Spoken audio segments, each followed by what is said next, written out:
Mounce, BBG, chapter 28, sentence 4. Um, this first one, you got to look at it and say, okay, do I know any vocabulary that looks anything like that? You may or may not remember a spazzo, so then you got to say, well, okay, I don't see a zeta here, so, and I also see this, which looks like a passive, ending. So then you say, well, what else can I figure out? Well, what you're going to find is this is a deponent, and that the aorist form is actually aspasamein. So knowing that, then you're free to tackle this as a deponent and just say greeting.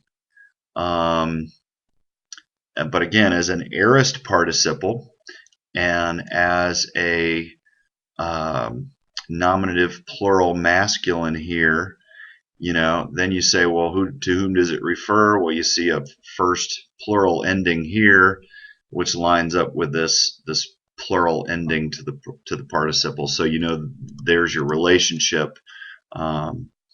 And then you could say something like greeting the brethren, right? Because that's your plural accusative there.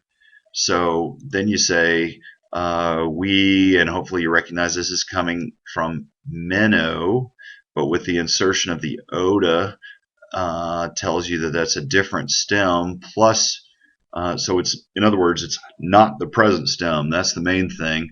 It's not the present stem, plus you have an augment, so we're going to assume that that is an aorist in this case, and it's first plural, right? Ending. So we remained. So greeting the brethren, we remained day one, right? Or one day is the way we would say. And then parautois, the idea here is, para is sort of beside, so then it's with them. You're alongside them or with them.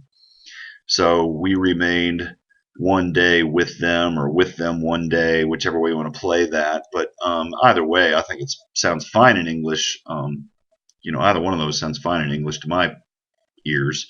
So bottom line is, then you got to figure out the relationship of time between the we remained and the greeting. Well, you greet them first before you remain, right? So this is another place where you're going to insert the after. So after greeting the brethren, we remained one day with them.